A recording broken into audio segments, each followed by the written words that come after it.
سلام خانم دکتر. سلامت. خوب هستین؟ بله خیلی متشکرم. یه سوالی که بیماران توی دایرکت پرسیده بودن این بود که برای کاهش این ریزش مو یا بعد از کاشت موشون محلول خاصی استفاده کنن، تزریقی انجام بدن.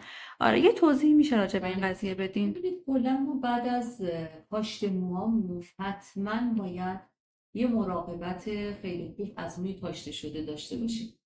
این مراقبت هست که بلافاصله بعد از عمل هست که در واقع آنتیبیوتیکی که باید مریض بگیره، بهداشتی که باید داشته باشه در ناحیه کاش و ناحیه برداشت، نحوه شستشوی این نواحی هستش. گاهی وقتا ممکنه مریض احساس خارش در این ناحیه داشته باشه که خب ما به طبع یک سری ترکیبات رو پیش بینی میکنیم، توصیه هایی داریم و اینا رو در همون روز کاش و فردای روز کاش به بیمار و همراه بیمار توضیح میدیم. حتی نحوه خوابیدن بیمار، پوزیشنی که میگیره، سر با چه زاویه‌ای قرار بگیره، اینا همه نکات خیلی مهمیه که حتما این توصیه ها رو ما برای بعد کاش داریم. ولی نکته ای که هست اینه که بعد از اینکه مراحل 2 هفته اول رو میگذرونن و مو در واقع به فاز خواب میره، موی کاشته شده میره تو فاز تلوژن و بعد حتی ممکنه ریزش پیدا کنه بین هفته 3 تا 8 که کاملا طبیعی هست. چون که پیاز مو در واقع داره روند رشدش رو ادامه میده در محل جدید، در محلی که کاشته شده، نیاز هست که این مو تقویت بشه.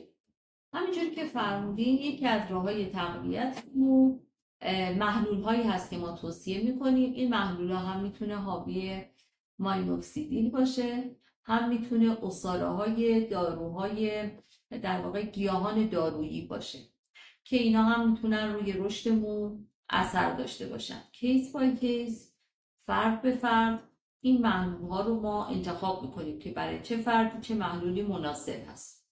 علاوه بر اون یه سری ساپلمنت ها یا قرص ها یا کپسول های خوراکی میدیم که اینها مواد مغذی رو در اختیار ریشه مو قرار میده که اگر این مو الان میخواد دوباره رشد کنه مواد لازم در دسترسش باشه.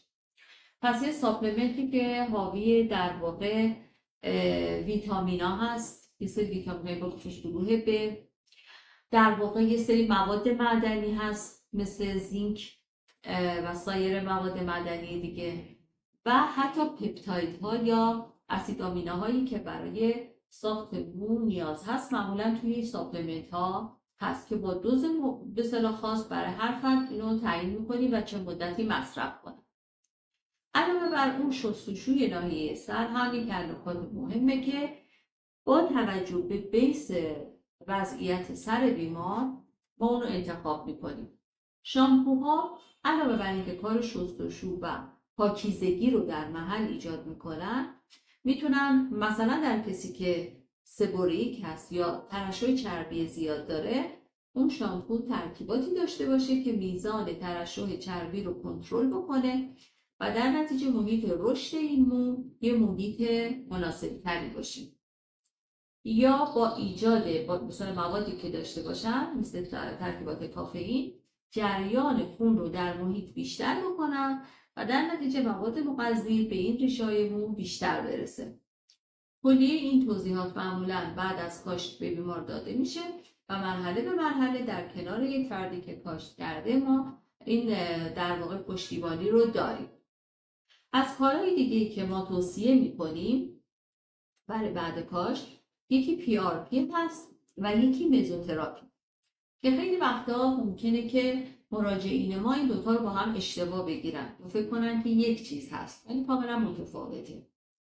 در PRP در واقع ما میریم از خون بیمار یه مقداری رو میگیریم، سانتریفیوژ میکنیم، یعنی در واقع سلول های خونی رو از مایع جدا میکنیم از پلاسماش و در واقع پلاسمایی رو میگیریم از اون پلاسمایی که به دست اومده که حاوی پلاکت خیلی زیادی هست، یعنی پلاسمایی که از پلاکت غنی هستش.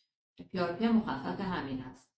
خب حالا این پلاکت چه کمکی به ما میکنه؟ چرا ما باید پلاسمایی که خیلی پلاکت داره رو جدا بکنیم و بعد تزریق بکنیم در نواحی که کاشت شده؟